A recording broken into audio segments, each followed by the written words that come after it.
Cek cek. Selamat siang. Assalamualaikum warahmatullahi wabarakatuh. Waalaikumsalam warahmatullahi wabarakatuh. Selamat Waalaikumsalam siang. warahmatullahi wabarakatuh. Iya, baik. Suara saya terdengar ya dengan jelas ya. Ya Pak, jelas Pak. Iya, ini tadi sudah ada yang bertanya ya di kolom chat. Kelas praktikum ada ya minggu ini, harusnya sudah mulai praktikum. Asistennya juga sudah ada ya. Nanti mungkin asistennya akan kontak ke koordinator atau mungkin ada pengumuman dari lab ya. Biasanya gimana saya juga kurang tahu. Tapi yang jelas kelas praktikumnya sudah mulai ya pada minggu ini harusnya. Kalau tidak ada kendala ya.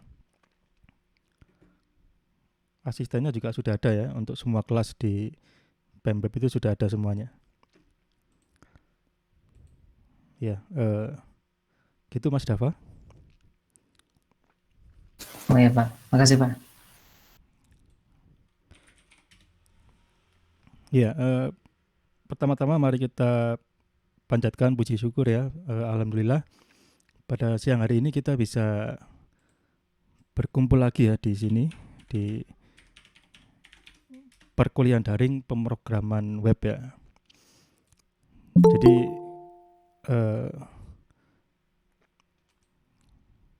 karena kondisinya tidak kunjung baik ya. Kalau kondisi pandeminya ini sepertinya gelombang ketiga nih ya.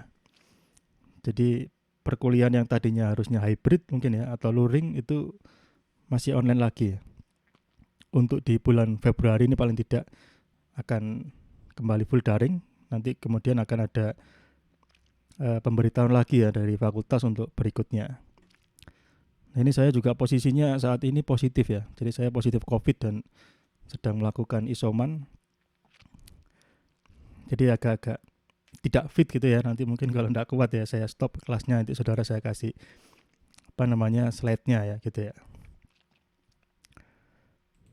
Jadi ini kelas apa ini ya? Kelas coba kita lihat. Kelas apa? Kelas A ya, ya.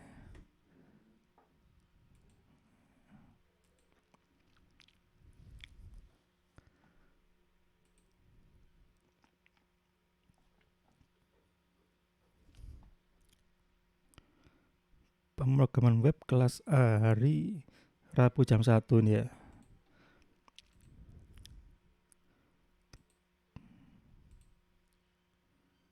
Subjek pembelajaran.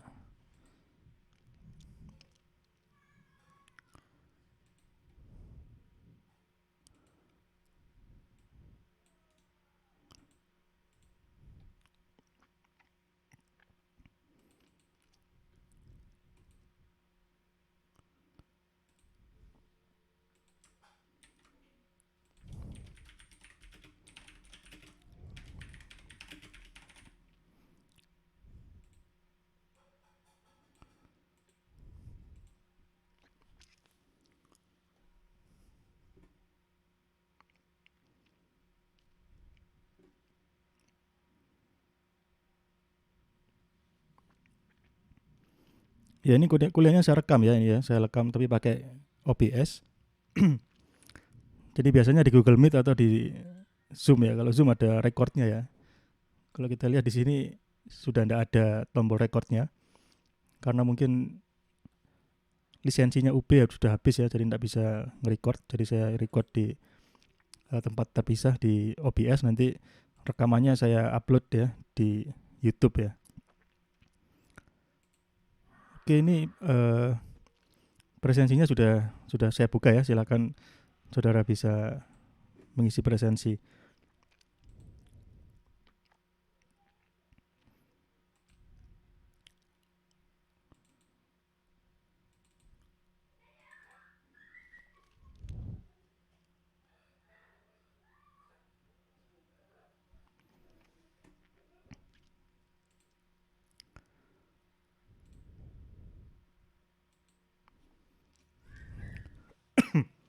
Ya baik, kita mulai untuk perkuliahan kita pada siang hari ini. Materinya adalah tentang arsitektur web ya. Jadi arsitektur web. Kemudian untuk capaian pembelajaran atau subcapaian pembelajaran yaitu setelah mengikuti pertemuan kali ini harapannya saudara bisa memperoleh ini semua ya. Yang pertama adalah saudara diharapkan mampu menjelaskan secara umum bagaimana proses halaman web dapat ditampilkan ya. Prosesnya mulai dari awal, misalkan membuka web browser, memasukkan URL sampai dia tampil di layar ya. Kemudian yang kedua, diharapkan saudara mampu menjelaskan konsep client server ya pada platform web. Kemudian yang ketiga, mampu menjelaskan berbagai versi protokol HTTP ya, beserta perbedaan yang ada pada masing-masing versi itu ya. Kemudian yang keempat, ini harapannya saudara mampu menjelaskan konsep interaksi sinkron dan asinkron pada platform web ya. Jadi ada 4 itu. Mungkin sebelum kita masuk ke capaian ya, kita lihat dulu cerita dari sejarah dan perkembangan dari web ya. Nah, di sini dari layar ya, saudara bisa lihat di sini ada foto ya, ada foto ini sosok yang terkenal ya, namanya adalah Tim Berners-Lee ya. Jadi kalau saudara buka websitenya CERN ya, CERN, saudara coba googling di search ya, di search CERN gitu, nanti di websitenya nanti ada muncul salah satunya ada orang ini. Jadi dia ini adalah orang yang menciptakan World Wide Web ya, atau WWW yang pertama kali ya, yang sampai sekarang masih kita gunakan ya.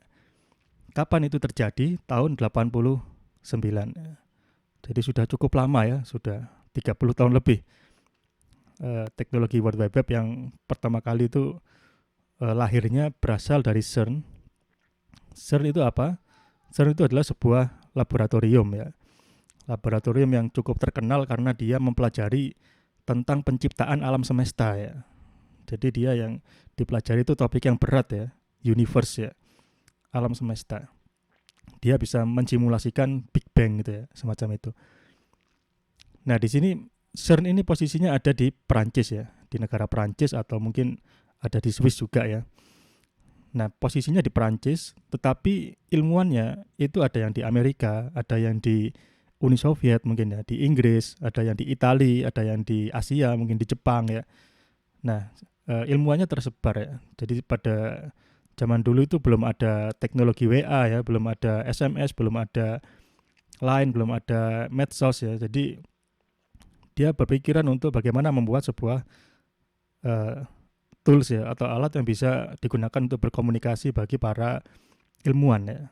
Akhirnya dia bikin untuk yang CERN ya, lingkupnya lokal, hanya di lab saja yang menghubungkan beberapa negara ya.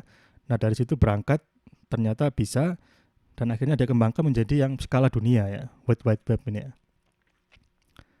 Nah, di sini bisa kita lihat di sini hardware-nya seperti apa tahun 89. Seperti ini hardware-nya ya, tidak jauh beda dengan komputer yang ada saat ini, cuman dia mungkin ukurannya lebih besar ya, lebih lebar. Kalau kita lihat di sini dia lebih lebar ya, lebih gemuk ya. Dia juga ada mouse-nya. Nah, ini adalah komputer yang menjadi server pertama ya. Ini basisnya adalah platformnya NeXT ya. Jadi ada Windows, ada Linux, ada OS2, ada NeXT, sama dulu macam-macam ya. Kemudian tampilan web browsernya itu seperti ini ya. Jadi masih sederhana, tampilannya sederhana, masih basic ya, tapi itu sudah bisa canggih ya. Kalau zaman dulu sudah termasuk sangat canggih, karena ini bisa mengakses data dari jarak yang jauh, yang sebelumnya belum pernah ada. Dan ini web browser ya, cikal bakal dari browser yang kita gunakan sekarang. Kemudian dari titik itu, titik awal munculnya internet, www ya, berikutnya pasti akan mengalami perkembangan ya dari waktu ke waktu ya. Jadi diawali dari PC era, ini berakhir tahun 90-an ya. Ini mengakhiri masa mainstream ya. Jadi komputer yang aslinya adanya hanya di kantor, di organisasi yang besar, di lab-lab yang canggih, tiba-tiba komputer itu muncul di rumah-rumah ya, bisa dibeli oleh individu ya. Jadi setiap orang bisa beli komputer di toko ya. Jadi komputer masuk ke rumah ya, jadi personal komputer. Ini era PC ya. Sampai tahun 90. Nah, 90 ini lahirnya www kan tahun 89 ya. Jadi setelah itu masuk ke web ya. Generasi pertama ya. Ini tahun 90-an sampai tahun 2000-an ya. Generasi pertama ini cirinya dia sebagai media informasi, satu arah ya, cenderung satu arah ya. Jadi dia hanya sifatnya read only ya. Jadi kalau kita lihat website-website yang zaman dulu di bawah tahun 2000 ya, itu hanya bisa dibaca. Kita nggak bisa kirim komen, kita nggak bisa nge-like ya, kita nggak bisa bikin bookmark gitu ya, nggak bisa. Kita hanya bisa membaca ya, seperti kita membaca koran ya. Jadi dulu itu orang baca internet tuh ya seperti orang baca koran atau nonton TV gitu ya. Walaupun belum ada video, di internet tuh hanya teks saja. Nah, kemudian muncul generasi kedua Web 2.0 ini tahun 2000 sampai 2010. Ini dia sifatnya read and write ya. Read dan write ya. Read and write. Jadi pembaca yang tadinya pasif itu sekarang bisa ikut aktif menulis konten di internet ya. Mulai dari menulis komentar, kemudian membuat artikel, blog ya. Tapi masih blog yang berupa teks seperti Blogspot. Kemudian ada WordPress ya. Nah itu ngetren dulu ya Web 2.0 itu. Kemudian ada juga sosial media ya. Jadi ada sosial media, social networking, Mashup ya. Mashup itu ada suatu website yang dia isinya itu agregasi dari berbagai macam website ya. Jadi semacam portal ya. Atau kalau mungkin di Indonesia itu ada kayak Kaskus gitu mungkin ya. Kaskus itu mungkin ya semacam Mashup, itu dia mengambil artikel dari berbagai sumber, dia masukkan di situ. Itu ngetren di Web 2.0 ya. Sosial medianya atau social networkingnya zaman dulu itu ada pelopornya, itu ada MySpace ya. Kemudian bangkrut ya, Friendster itu juga bangkrut kayaknya ya. High Five itu bangkrut, itu dulu saya waktu masih sekolah itu ya mainannya itu ya. Kemudian baru muncul Facebook ya. Kemudian setelah Facebook muncul, yang lainnya itu hilang sendiri. Kemudian muncul juga Twitter ya, Twitter, Instagram, TikTok ya. Nah itu perkembangannya lebih lanjut ya. Itu masih ya seputaran Web 2.0 ya. Read and write, dia ada unsur sosialnya ya, ada unsur sosialnya. Kemudian masuk ke Web 3.0 ya, ini yang beda lagi ini ya. Ini dia lebih ke teknologi yang terdistribusi ya, dia menggunakan blockchain ya, kripto yang sekarang ini ya. Jadi saat ini tuh kita memasuki era yang versi 3 ya, mulai masuk kecerdasan buatan ya. Kecerdasan buatan itu masuk ke web ya, jadi kita bisa mendapatkan hasil rekomendasi ya. Misalkan kita belanja, ada rekomendasi, kemudian ada fitur-fitur deteksi wajah dan lain-lain. Itu ya perkembangan di Web 3.0 ya, ada AI ya. Kemudian yang mencirikan lainnya adalah teknologi blockchain ya, yang saat ini sangat mulai banyak diperbincangkan ya. Kemudian berikutnya Web 4.0 ini belum ya, karena Web 3 pun masih belum ya. Jadi ini agak meleset ya, prediksinya agak meleset. Harusnya sekarang kita masuk ke Web 4.0 ya. Kalau kita lihat timelinenya di sini 2020 Web 4.0 ya, tapi nyatanya kita masih di 3.0 ya. Kita lihat di sini. Jadi Web 3.0 atau disebut kerennya namanya adalah Web 3 ya. Web 3 atau apa ya pengucapannya. Ada juga yang menyebut Web 3.0 atau Web 3 ya. Ini apa ini? Ini adalah sebuah ide sebagai generasi baru ya, iterasi baru dari teknologi WWW. Dia basisnya adalah blockchain ya. Ini menjadi motor utamanya ya, blockchain. Dengan adanya blockchain maka memungkinkan terjadinya desentralisasi ya.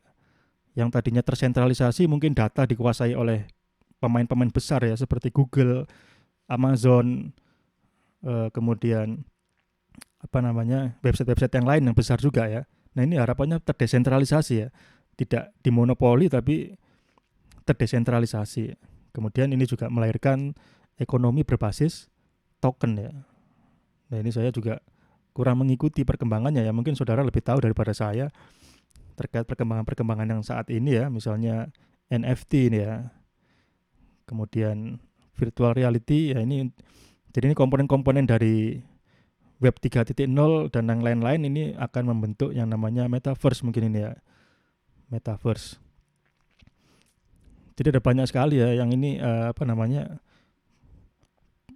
definisinya masih belum jelas ya Web 3.0 ini. Nah, sehingga dari perkembangan yang ada saat ini ada banyak kritik ya. Kritik terhadap Web 3.0 ya. Salah satunya oleh Elon Musk ini ya. Yang sebenarnya orangnya cukup revolusioner ya. Dia out of the box ya, Elon Musk ini. Tapi dia ketika memandang Web 3 ini dia semacam jadi pesimis dia. Dia mengatakan bahwa Web 3 ini tidak nyata ya. Dia tidak belum menemukan apakah Web 3 ini sudah ada atau belum untuk saat ini gitu ya.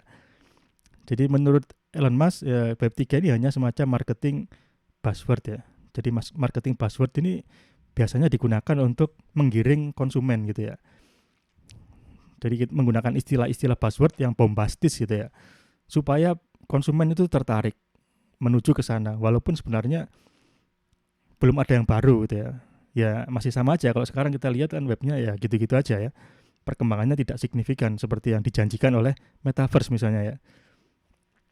Jadi saat ini masih belum menjadi kenyataan ya. Jadi kita masih dalam proses untuk Web 3 ini, mungkin butuh perjalanan ya. Mungkin bisa jadi 10 tahun, 20 tahun, atau mungkin 30 tahun lagi baru ini lahir ya. Jadi ini menurut pendapatnya Elon Musk ya. Yang lain-lain juga cukup banyak juga yang mengkritisi Web 3 ini terlalu futuristik ya. Jadi adanya buzzword, marketing ya, menggiring konsumen, dan kadang-kadang disalahgunakan ya. Ada satu pihak ingin mencari keuntungan ya dengan menggunakan marketing buzzword itu untuk mempengaruhi orang lain ya. Jadi dia mencari keuntungannya tapi tidak fair ya. Dia mencari keuntungan dengan cara merugikan orang mencari keuntungan dengan cara merugikan orang lain ya. Jadi itu yang mungkin saat ini masih terjadi ya. Mungkin di berita-berita saudara tahu sendiri ya, ada investasi yang penipuan gitu ya, judi ya. Itu karena penggunaan buzzword ya. Jadi itu posisi kita saat ini ya, saudara tahu. Sekarang kita masuk ke Web 3 ya. Tapi di perkuliahan ini kita tidak belajar Web 3 ya. Yang kita pelajari adalah Web 2 ya. Yaitu web yang dinamis, yang bisa menulis, bisa membaca dan bisa menulis ya. Yang menggunakan database. Jadi ini sekilas ya tentang sejarah. Sekarang kita lihat bagaimana halaman web ditampilkan ya. Jadi mungkin kita sambil mempraktekkan gitu ya. Misalkan kita mau buka websitenya Philcom ya. Jadi kita pertama-tama kita masukkan URL-nya ini ya, https philcom.ub.ac.id ya. Jadi ini ada protokolnya HTTPS, kemudian hostnya adalah Philcom UB.ac.id, kemudian kita tekan enter ya. Kemudian kita tunggu beberapa saat, tiba-tiba layarnya berubah, muncul seperti ini. Nah, yang akan kita bahas, dari mana ini bisa muncul ya.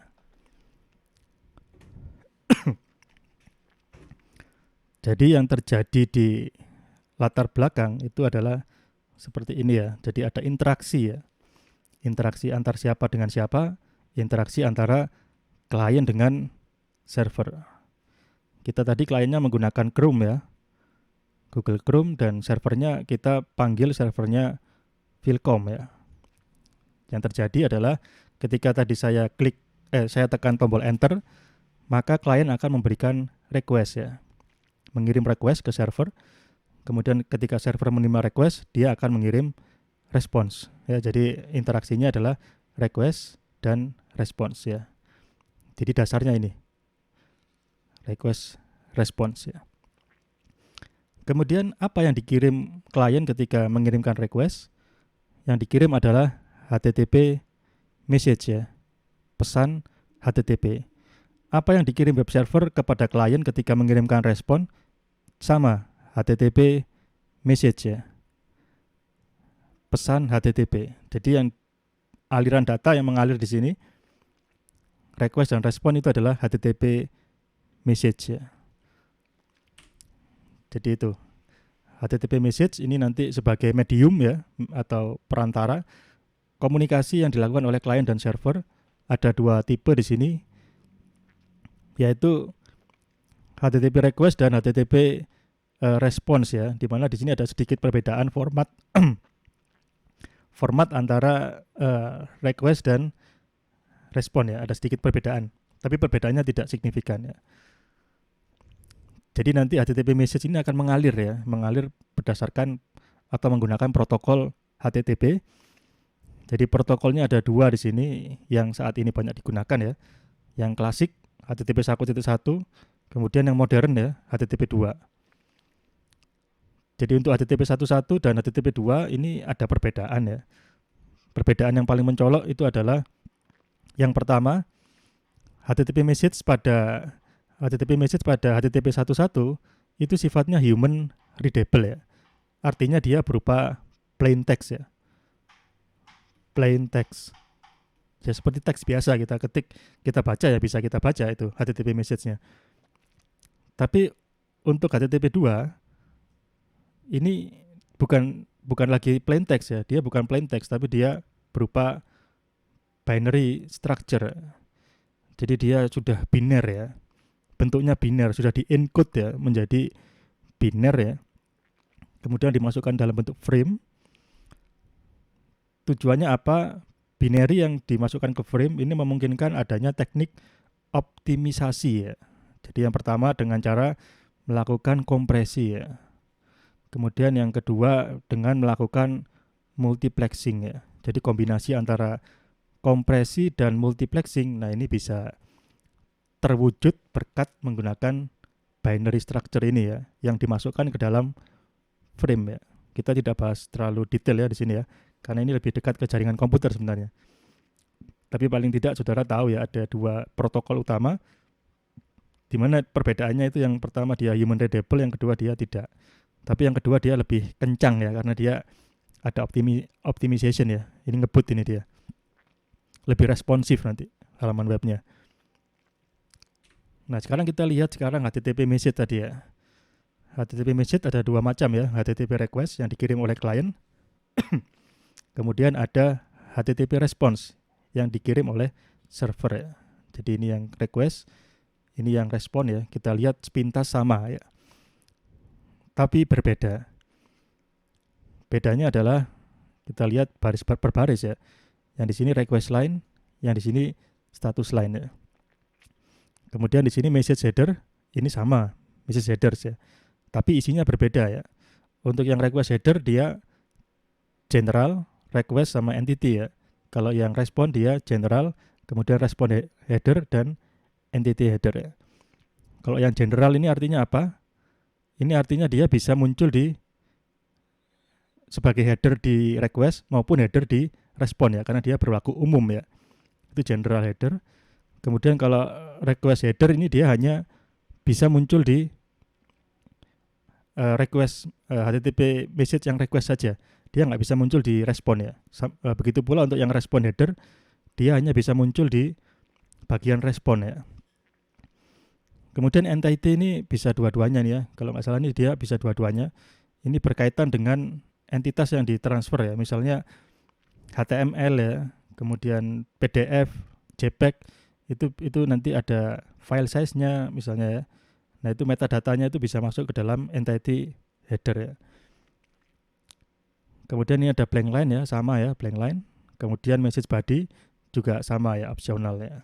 Coba kita lihat dulu ya bagaimana yang tadi ya, kita kembali lagi lihat ke Filcom tadi ya yang kita bukain ya. Ini mana HTTP request headernya dan mana HTTP respon headernya ya. Jadi saudara bisa lihat di Chrome itu ada developer tools ya. Developer tools ini kalau kita klik atau Ctrl Shift I ya. Nanti akan muncul seperti ini ya, ada banyak tabnya ya, ada elemen ya, ada inspect ini ya. Console, source, network, performance dan lain-lain. Jadi di sini kita menggunakan yang tab network ya. Nah, di sini network karena dia belum mengcapture apapun ya. Kita refresh Filcomnya, nanti dia akan mengcapture lalu lintas data ya. Nah, ini dia akan mulai muncul ya. Nah, ini muncul. Kita lihat di sini pointer saya ya menunjuk ke jumlah request ya. Ada 130, 133, 39. Nah, ini terus ya, selama ini masih berputar-putar, artinya masih ada request yang belum selesai ya. Ini sudah 140 request ya.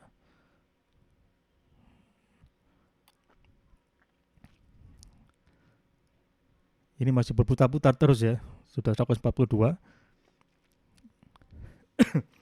Nah, sekarang kita ingin melihat ininya, apa namanya, headernya ya. Untuk melihat header kita ambil yang paling mudah adalah yang tipenya dokumen ya. Ini adalah HTML-nya. Jadi biasanya ada paling atas sendiri nih ya. Ini HTML. Yang request pertama ini kita klik. Nanti muncul ya, ada tab-tabnya di sini, ada tab header. Nah, di sini kita lihat ada general ya. Ini yang general. Kemudian ini response header. Kemudian ada juga request header ya. Nah, kita lihat di sini view source-nya ya. Aslinya seperti ini. Ini yang response header ya. HTTP 1.1 itu adalah versi protokolnya, kemudian 200 itu artinya oke gitu ya. Kemudian ini baris pertama ya, status line ya, kemudian baris kedua dan seterusnya ini adalah header ya, message headernya. Kemudian untuk yang di Google Chrome ini, yang developer tools ini dia tidak menampilkan body ya, jadi ini hanya header saja. Kemudian ini yang request header ya, kita lihat source-nya, nah ini yang aslinya ya, ini get, HTTP get, ini adalah metode HTTP metodenya ya, nanti kita bahas terpisah di pertemuan lain ya. Kemudian slash ini path-nya, karena kita aksesnya di root ya. Kemudian HTTP 1.1 dia minta dilayani menggunakan protokol 1.1 ya. HTTP 1.1. Jadi ini adalah request line ya, request line. Kemudian di bawahnya ini adalah request headernya. Badinya nggak kelihatan di sini. Jadi seperti itu ya. Kita lihat di sini sudah 190 request ya, berhenti ya. Berhenti 190 request. Jadi ketika kita buka halaman Philcom, itu ada 190 request yang dilakukan oleh Google Chrome ya.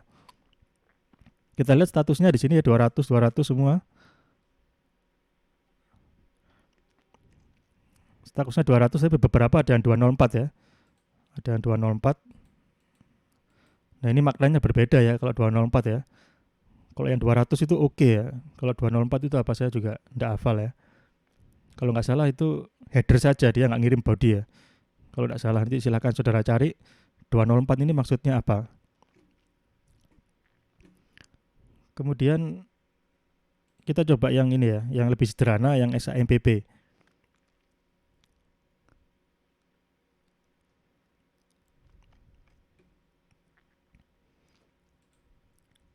Kalau Philcom kan sudah sangat kompleks ya. Ini 194 ada requestnya ya. Sekarang kita lihat SAMPP sudah jalan. Kita buka dashboardnya. Nah ya, ini ya. Kita buka developer tools untuk melihat lalu lintas data. Kita refresh. Nah, seperti ini ya. Requestnya ada 19 ya. 19 request untuk menampilkan halaman ini yang bentuknya jauh lebih sederhana daripada Philcom. Kita lihat dokumennya dashboard ya. Nah, ini yang terlihat beda adalah 304 ya. Dia status code-nya 304. Itu artinya dia not modified ya. Jadi berbeda dengan 200 ya. Kalau 200 dia oke ya. Tapi ini kok 304 ini dia berbeda perilakunya. Jadi ini 304 dan 307 ya.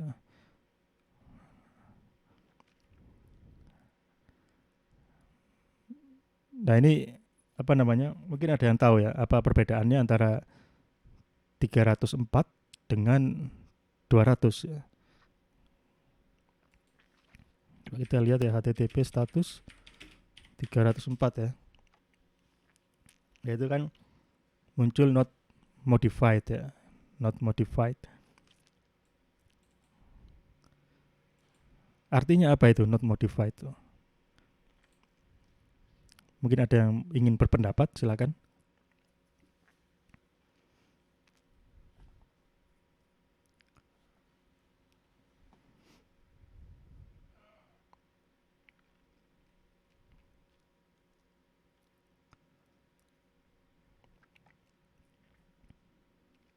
Jadi kalau not modified itu ya tidak dimodifikasi, artinya tetap ya, tetap artinya dia sama seperti yang sebelumnya ya, tidak ada perubahan ya. Jadi ini biasanya kasusnya ini berkaitan dengan case ya. Jadi untuk mempercepat menampilkan halaman ya, daripada harus download lagi semuanya, beberapa mungkin 304 ngambil dari case ya. Jadi nggak download lagi dari server ya. Jadi ini berkaitan dengan optimasi ya. Tapi kalau yang di Philcom ini semuanya kepala dua semua ya. Kepala dua semua ini artinya dia ya download lagi dia. Jadi itu.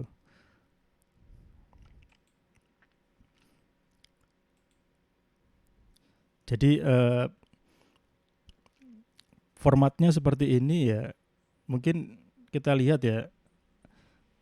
Kira-kira apa ya yang dipikirkan oleh desainernya HTTP ya. Mengapa dia merancangnya seperti ini? Khususnya mengapa di antara message header ya dan message body ini kenapa kok ada blank line ya? Ini alasannya kira-kira apa? Kalau seandainya ini dihilangkan ya, itu efeknya apa kira-kira? Kalau yang dari request line ke message header kan langsung ya ini ya, tidak ada jedanya ya, langsung nyambung ya. Tapi kenapa di sini yang message header dan message body ada blank line-nya? Kira-kira kenapa? Mungkin bisa dipikirkan ya. Alasan desainernya HTTP ini kenapa kok seperti ini dia? Kalau dia hilang blank line-nya, apa yang terjadi? Silakan.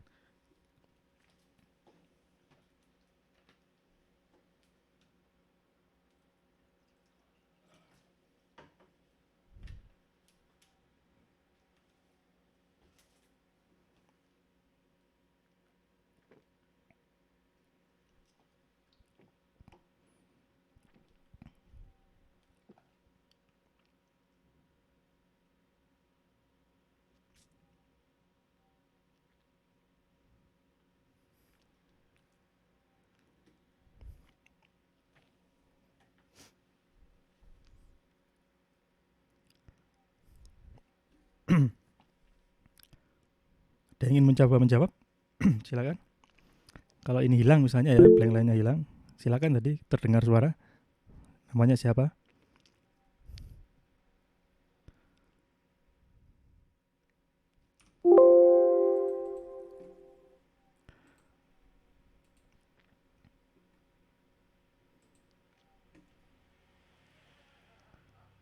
Oh, enggak ada yang resen. Oh iya iya.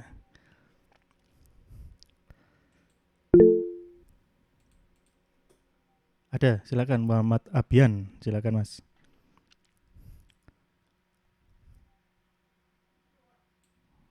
Bagaimana kira-kira pendapatnya apa?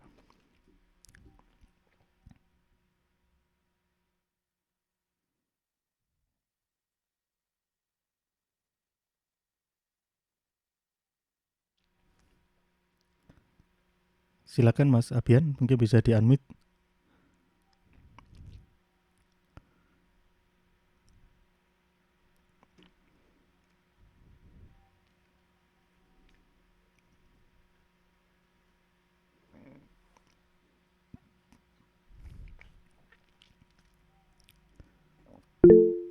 Oh iya, boleh ya di chat, silakan.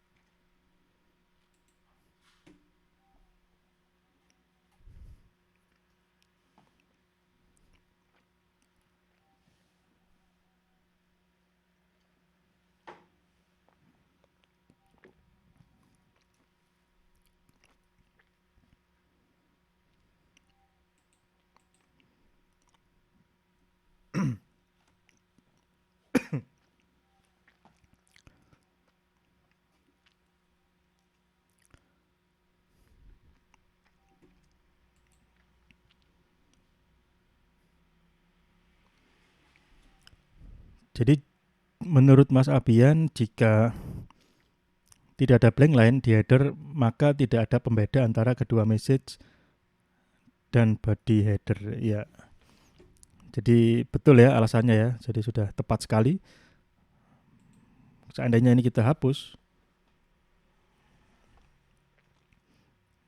nanti dia nyambung ya. Kita nggak tahu ya, komputer nggak tahu ini message header ini dia berapa baris ya. Message header ini bisa 1 baris, bisa 2 baris, bisa tidak ada ya. Jadi untuk penanda itu butuh adanya blank line ya. Tapi mengapa di sini yang request line dia tidak ada jedanya ya, dan status line juga tidak ada jedanya? Karena ini dia pasti hanya 1 baris ya. Ini juga pasti dia hanya 1 baris. Karena dia pasti 1 baris, otomatis baris kedua itu pasti milik dari message header ya. Jika tidak ada header, maka dia langsung blank line ya. Kalau ada blank line, setelah itu pasti message body. Jadi itu alasannya ya. Kemudian ini contoh ya, HTTP message itu yang tadi kita sudah lihat juga di Chrome tadi ya. Jadi ini request line, kemudian ini adalah header ya, kemudian ini adalah blank line ya. Kemudian ini di bawahnya tidak ada body karena dia get ya. Kalau get ini dia tanpa body ya. Kalau yang ada body-nya kita biasanya pakai post ya. Kalau post itu nanti ada body-nya. Kemudian ini HTTP respon ya. Ini ada yang pertama ini adalah status ya, status line. Kemudian ini adalah header ya, response header. Kemudian di sini ada 1 baris kosong. Kemudian di bawah ini HTML ini adalah body ya. Nah, ini response body. Jadi kalau versi mentahnya raw-nya seperti ini ya. Nah, kemudian ini ada template dari URL ya. Jadi yang tadi kita ketikkan misalkan https filcom.ub.ac.id ya. Jadi yang pertama itu adalah protokolnya HTTP di sini. Kemudian di sini ada yang saya sampai sekarang belum pernah pakai ini ya. Username dan password ya.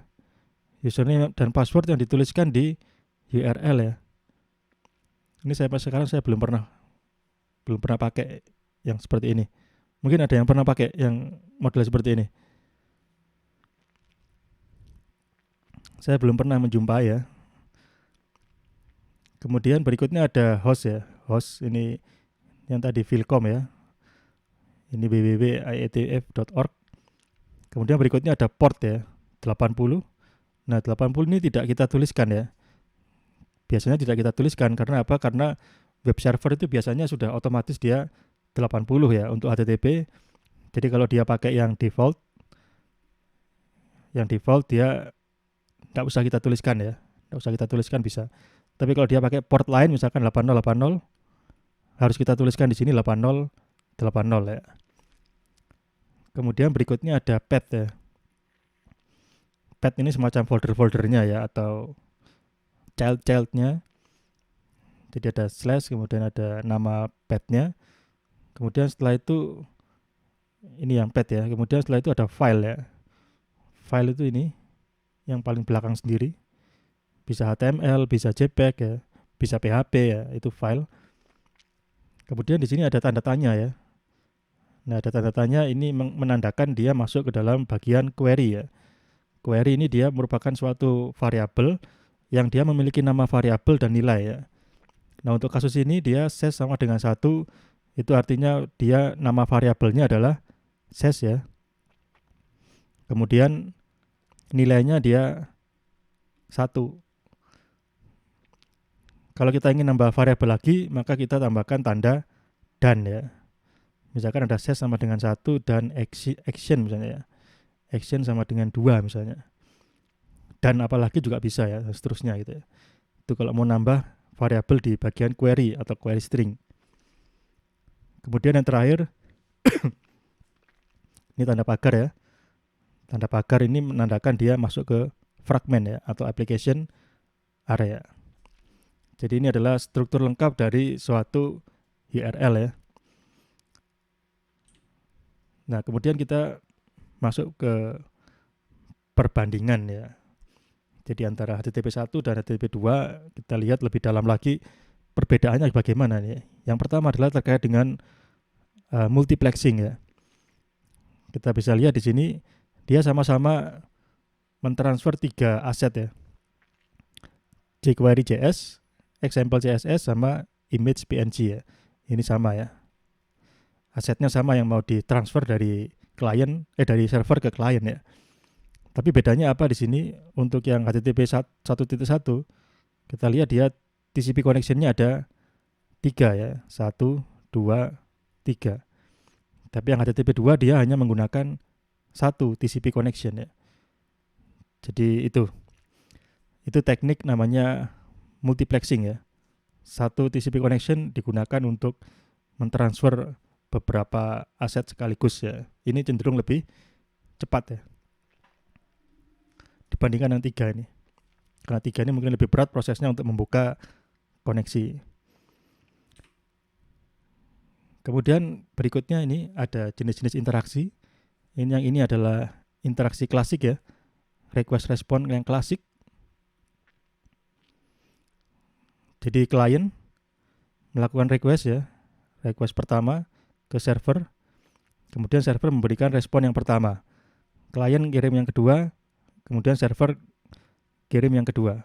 Klien yang ketiga, server kirim yang ketiga. Jadi ini yang klasik ya. Nah, yang klasik ini ada masalah ya. Masalahnya apa? Kita lihat ini sumbu waktu ya. Ini sumbu waktu, interaksi dari waktu ke waktu ya. Jadi untuk menyelesaikan 3 request ya. Jadi ini kita asumsikan ya. Gambar 1, gambar 2, dan gambar 3 ini dia sama-sama berjalan di jaringan yang sama. Misalnya berjalan di 40 Mbps ya.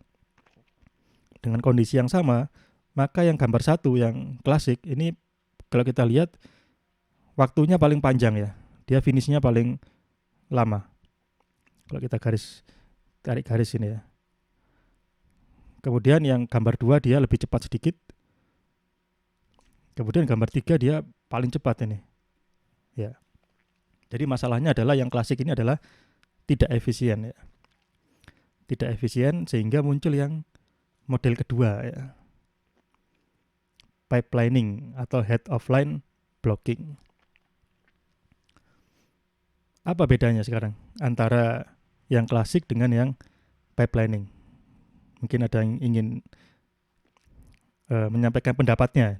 Ini terlihat dari gambar ini. Silakan. Ya, silakan. Kalau yang pipelining dia tidak menunggu respon dulu sebelum mengirim lagi. Iya, tidak menunggu respon ya.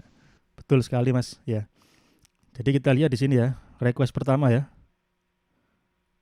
Dikirim, kemudian request kedua dikirim. Nah, pada saat mengirim request kedua, kita lihat di sini respon pertama belum nyampe ya. Respon pertama masih belum. Bahkan ketika request ketiga dikirim, respon pertama juga masih belum nyampe.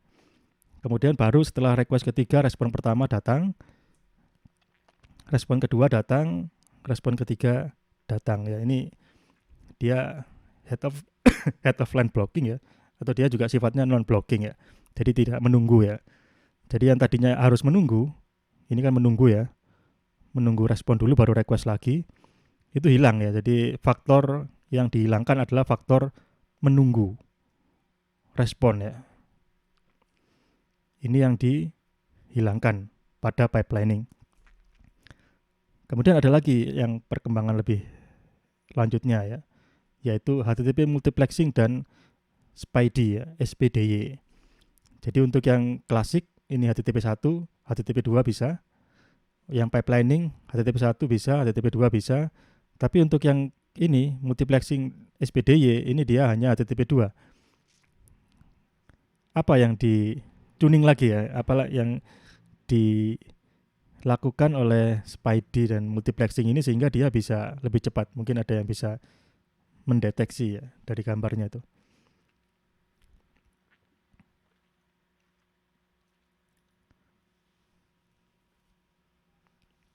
Silakan.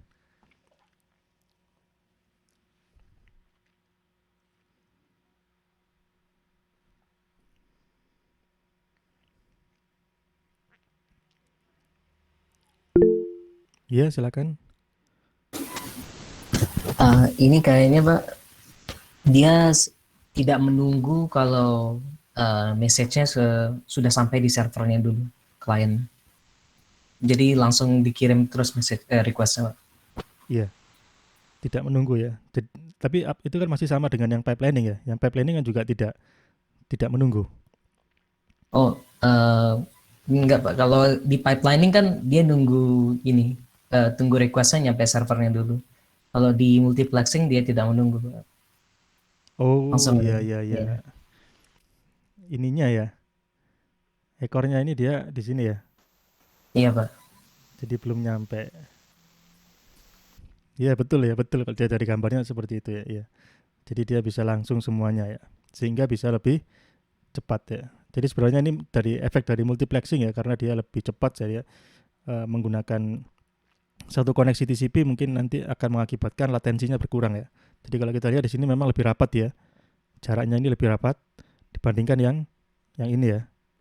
Yang tanpa multiplexing dia jaraknya agak panjang mungkin karena harus membuka koneksi yang baru ya. Ya, itu salah satu faktor ya. Jadi dia lebih rapat koneksi jarak antar satu request dengan request yang lain. Ada lagi satu lagi yang membedakan dia dengan yang pipelining.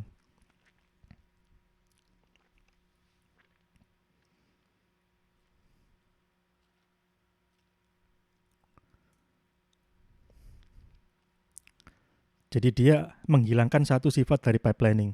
Jadi sama dengan pipelining, dia menghilangkan satu sifat dari yang klasik ya, yaitu menunggu respon, itu dia hilangkan supaya lebih efisien. Dan di sini yang Spidey, ini juga sama, dia menghilangkan satu sifat dari pipelining yang menurut dia bisa membuang-buang waktu ya. Jadi dengan hilangnya sifat itu, jadi lebih cepat seperti ini. Apa itu yang hilang? Jadi dia sama-sama tidak harus menunggu, dan satu lagi dia silakan.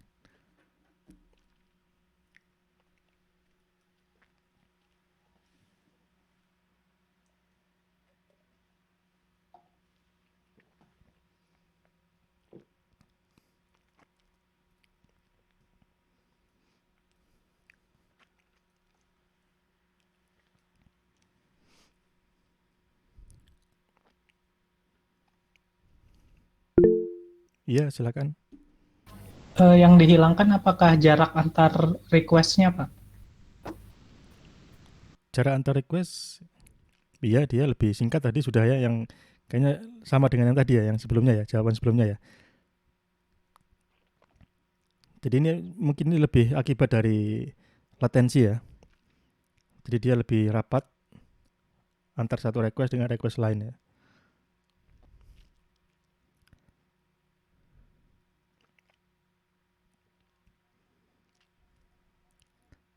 Kalau kita lihat yang di Spidey ada yang agak ruwet di situ ya, di bagian apanya.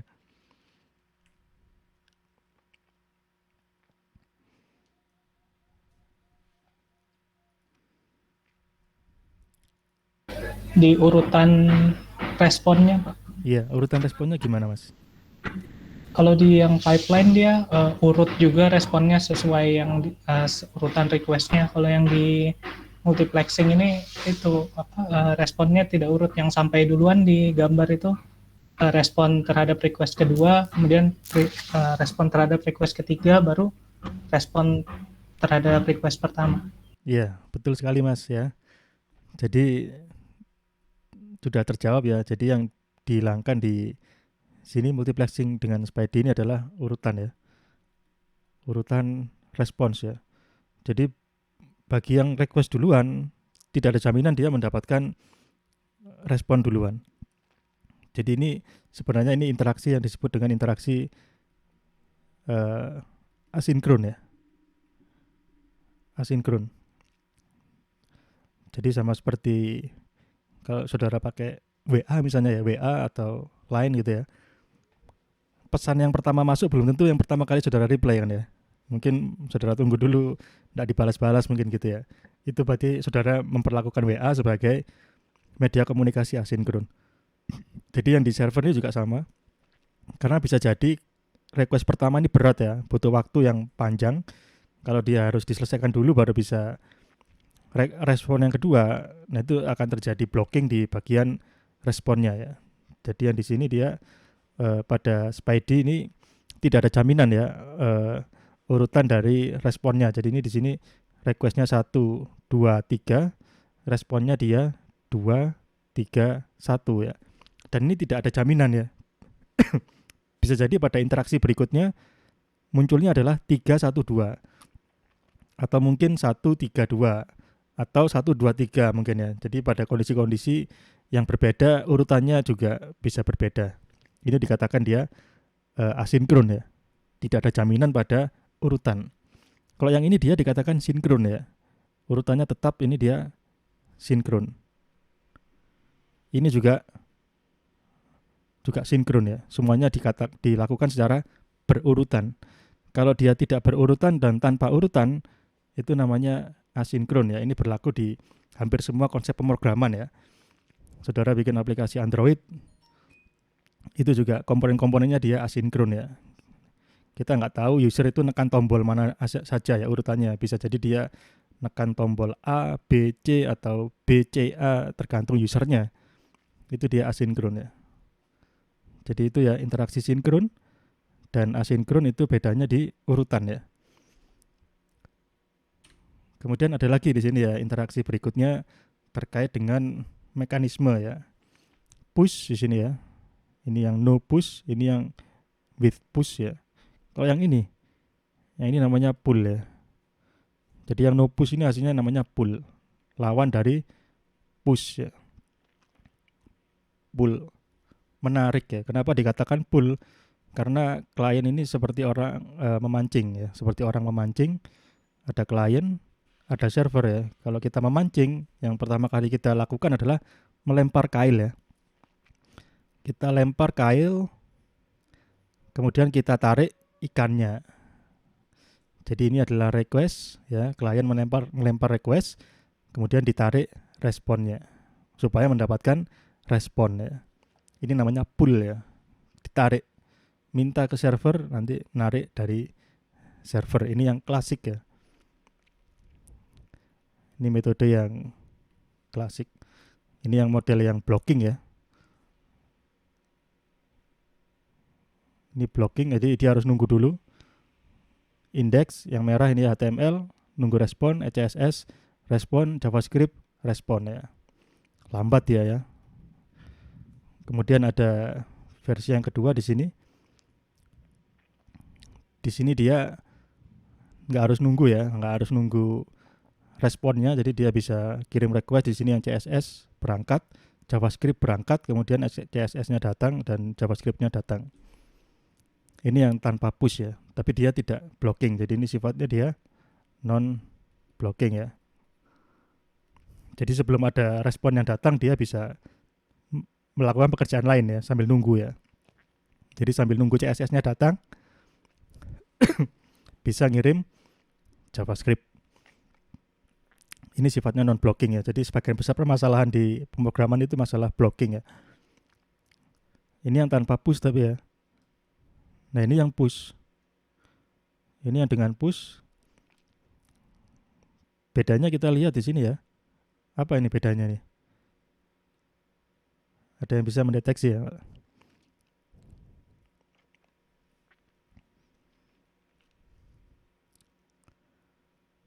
Jadi yang merah ini kan punyanya HTML ya. Yang merah ini punyanya HTML. Jadi klien ini mintanya HTML ya. Tapi dapatnya HTML plus CSS plus JavaScript. Mintanya 1 dikasih 3.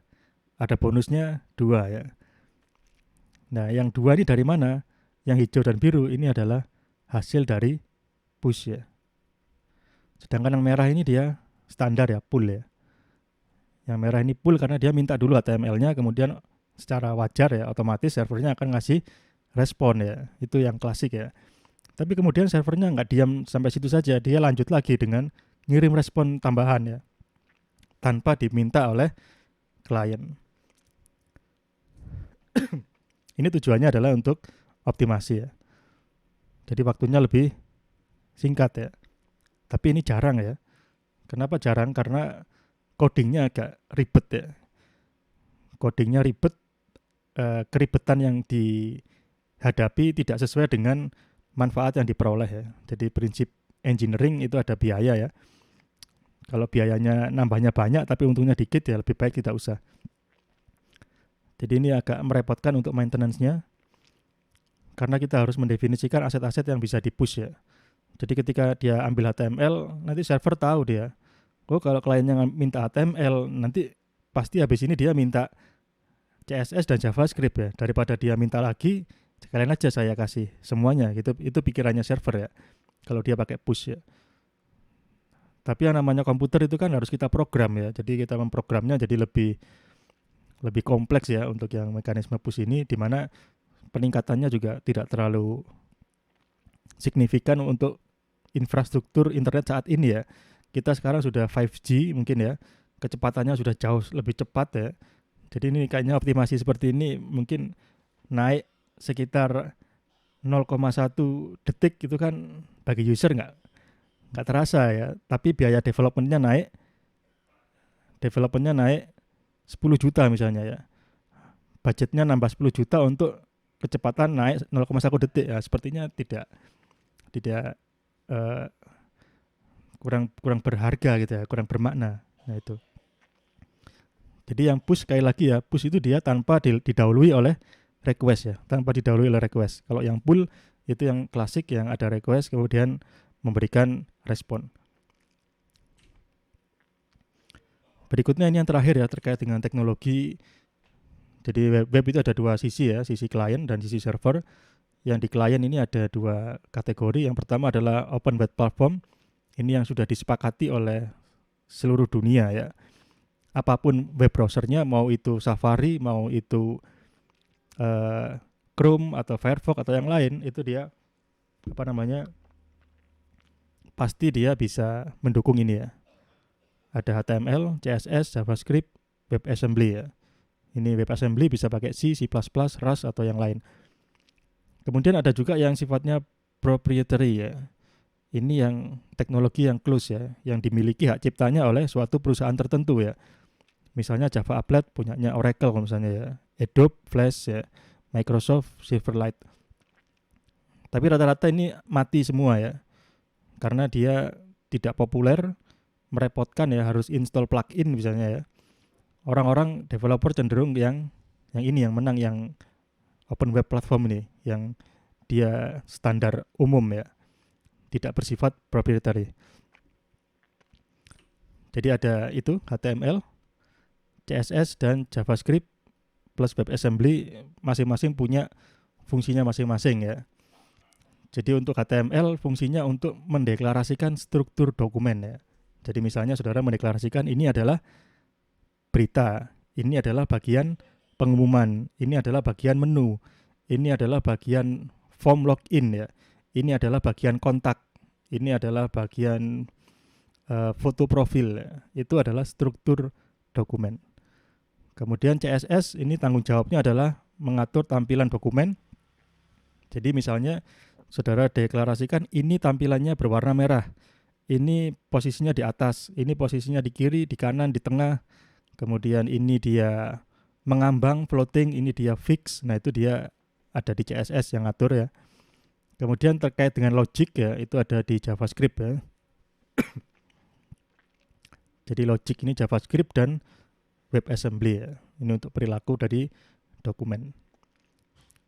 Jadi sekarang engine-nya sudah canggih ya. Masing-masing browser sekarang bisa menjalankan JavaScript dengan kecepatan yang tinggi. Mungkin bisa merender grafik 3D mungkin ya. Atau bikin aplikasi VR dengan JavaScript. Atau kalau ingin lebih kencang lagi bisa menggunakan WebAssembly ya. Untuk performa yang lebih tinggi lagi. Jadi ini adalah open web standar ya. Nah kemudian bagaimana dengan sisi server? Sisi server itu web server ya. Itu kalau kita lihat perkembangannya itu dari dulu ada namanya CGI ya, Common Gateway Interface, kemudian ada Web Server Extension, Application Server, dan sekarang sudah berubah menjadi cloud ya. kita lihat seperti apa Common Gateway Interface ya. Ini termasuk teknologi yang paling lama ya. Jadi ini misalnya kemarin saudara install XAMPP ya. XAMPP. Di situ ada Apache, ada PHP ya. Nah, Apache di sini dia kan harus meneruskan request-nya ke PHP kan ya. Nah, supaya bisa nyampe ke PHP, ini ada namanya CGI ya. Common Gateway Interface. Nanti menghubungkan script PHP ke PHP dari Apache ya. Jadi ini perjalanannya jauh ya. Ada CGI, ini yang bikin lambat ya. Karena modelnya seperti ini.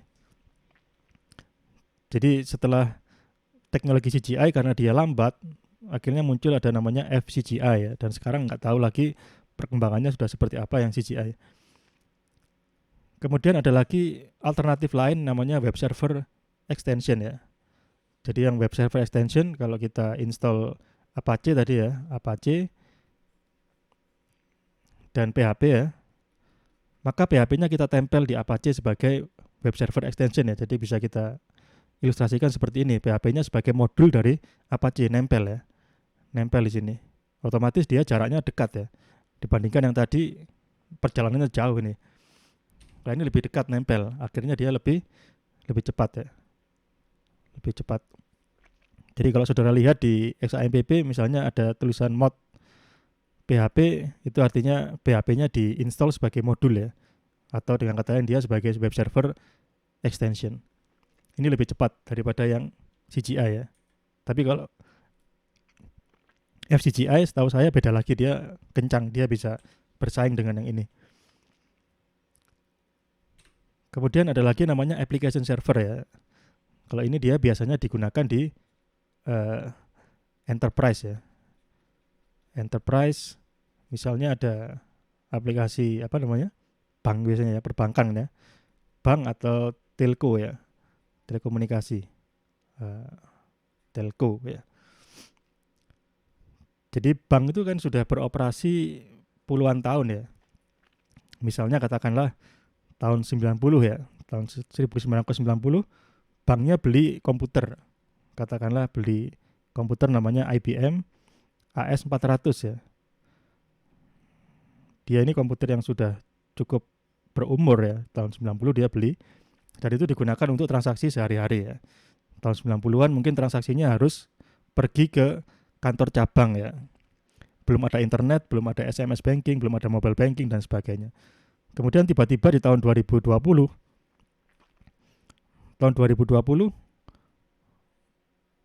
muncul teknologi-teknologi yang sebelumnya belum pernah ada ya. M-banking ya, internet banking, kemudian ada lagi dompet digital misalnya ya. Ada banyak teknologi yang baru ya, yang dimana dia tidak bisa dijalankan di IBM AS400. AS400 dia tidak bisa untuk melayani layanan itu. Jadi gimana pertimbangannya? Apakah harus membuang ini, dijual ya, beli lagi yang model baru, atau alternatif dua, bikin yang namanya application server ya. Jadi application server ini yang sebagai jembatan ya. Jadi nanti mobile banking diinstal di sini ya. Internet banking diinstal di sini. Nanti ketika ada transaksi mobile banking ya dia diproses oleh application server, nanti pembukuannya dimasukkan ke IBM AS400 yang versi yang legacy system ya. Jadi dengan ini lebih murah ya bagi pelaku industri, dia lebih murah, tidak perlu merombak total sistem yang ada ya. Jadi ada sistem yang baru dan ada sistem yang legacy ya, berjalan secara bersamaan ya. Jadi ini biasanya menggunakan application server. Jadi kalau ada fitur baru lagi ya tinggal ditambahkan di sini ya. Yang legacy system tetap dia. Kecuali kalau sudah mentok ya, baru mungkin dia akan di-upgrade ya. Karena upgrade itu kan banyak risiko ya. Risikonya mungkin lebih besar daripada keuntungannya. Jadi yang terjadi perusahaan seperti itu biasanya. Kemudian tadi ada satu lagi ya, cloud ya. Jadi setelah application server ada cloud.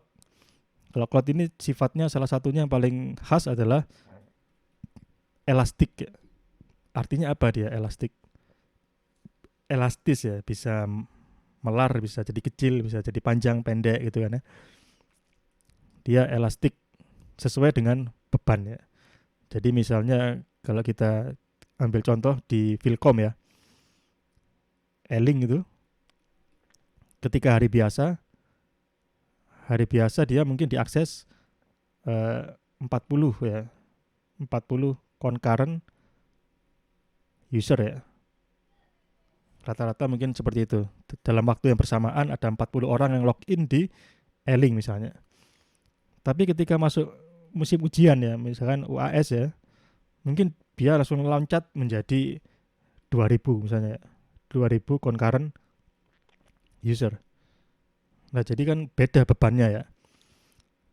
Jadi kalau kita pakai pendekatan yang tidak elastik ya, jadi bisa jadi kita di Vilcom misalnya beli di sini, beli 10 server misalnya. 10 server kita nyalakan semua. 10 server ini secara teori mungkin dia kuat sampai 5000 user misalnya. 5000 concurrent user ya.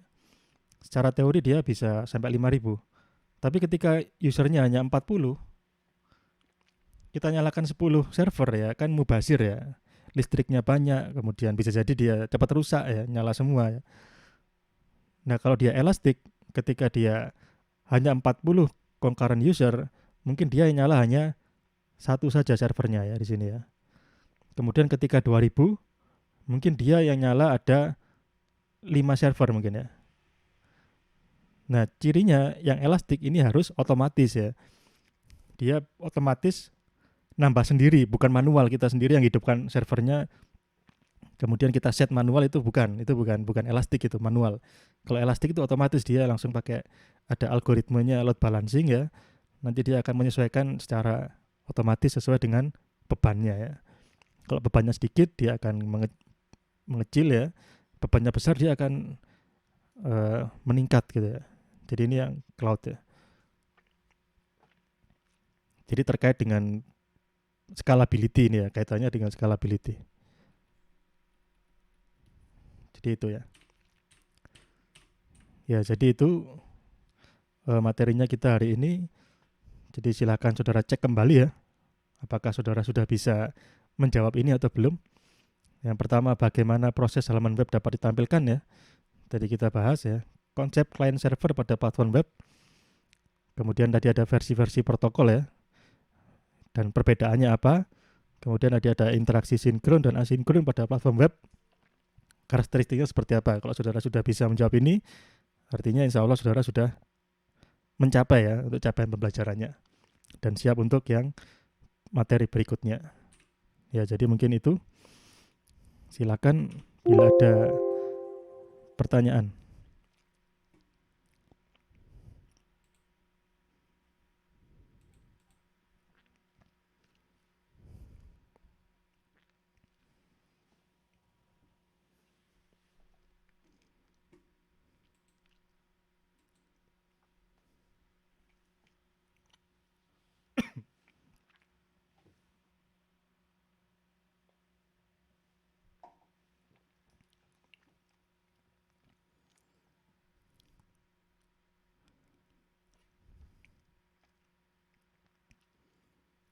Ya, nanti untuk video recording saya upload di sini ya, di apa?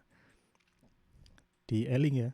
Nanti saudara bisa lihat di Eling, nanti saya upload videonya dulu, nanti untuk slide-nya mungkin akan menyusul ya berikutnya.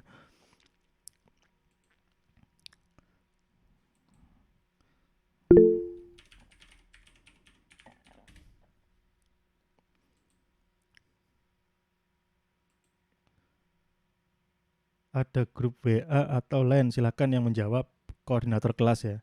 Karena saya tidak join di sana.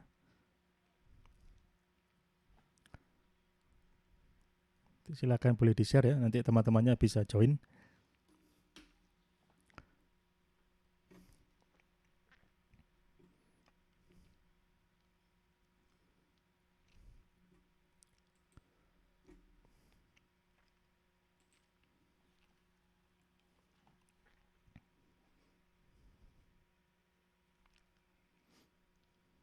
Ya, nanti video bisa dilihat di sini ya. Nanti yang kelas E, nanti yang kelas ini juga nanti akan saya upload di sini.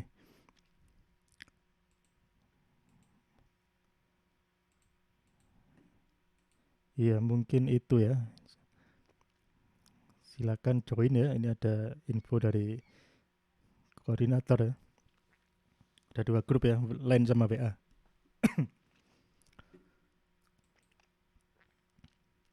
Ya, jika tidak ada pertanyaan, mungkin sebelum saya akhiri saya butuh mengambil screenshot ya. Mohon dinyalakan kameranya bagi yang bisa on cam.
Ya, baik, terima kasih. Mungkin itu ya yang bisa saya sampaikan di pertemuan pada siang hari ini. Terima kasih atas kehadiran dan partisipasinya. Semoga kita semua diberikan kesehatan. Selamat siang. Wassalamualaikum warahmatullahi wabarakatuh. Waalaikumsalam warahmatullahi wabarakatuh. Terima kasih, Pak. Terima kasih, Pak. Ya, sama-sama.